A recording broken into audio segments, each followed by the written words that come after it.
Hi, have you ever wondered what it would be like to fly in a spaceship to Mars, to the asteroid belt near Jupiter, or even on a starship to Alpha Centauri, which is about 4 light years away?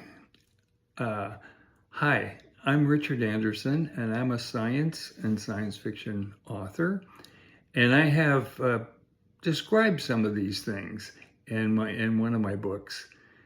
First of all, a trip to Mars would take at least 7 months.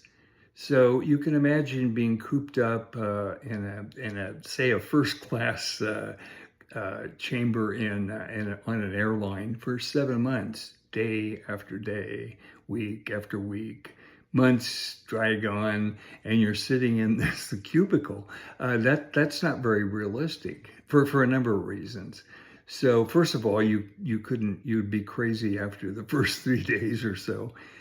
Secondly, you need to live at approximately 1 Earth gravity to maintain your health. So you would arrive at Mars and you would not be robust enough to land on the planet and put on a spacesuit and walk around. So you need to travel with 1 gravity. You also need recreation. You need exercise. You need a lot of things that I would describe. So on a trip to the asteroid belt, we're looking at 2, 3, or 4 years, depending on positions and where you're traveling to in the asteroid belt. Um, that's that's an awful long time to be cooped up in a small spaceship. So how would you travel? And I postulate that you would have to be traveling on a rotating spaceship, rotating to create the essence of 1 gravity or a standard gravity on its inner surface so that you wouldn't suffer the bad effects of microgravity. What if you were going to Alpha Centauri? We're talking, we're talking hundreds of thousands of years. We're talking multi-generational.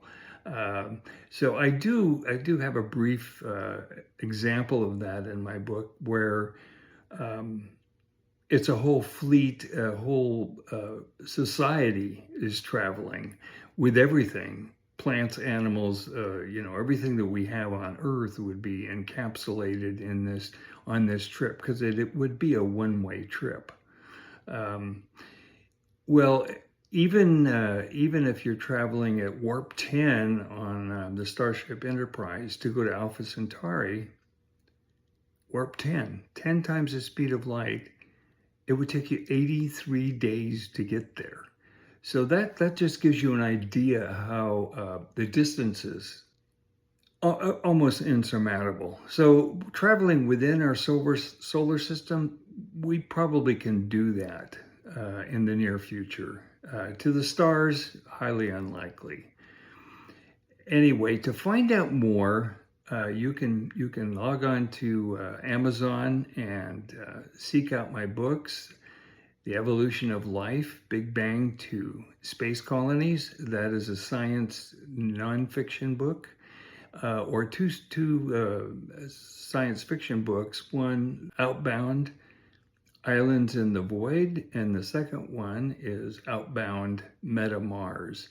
And Outbound Meta Mars describes how we would establish a civilization on Mars, where possibly millions, several million people could exist.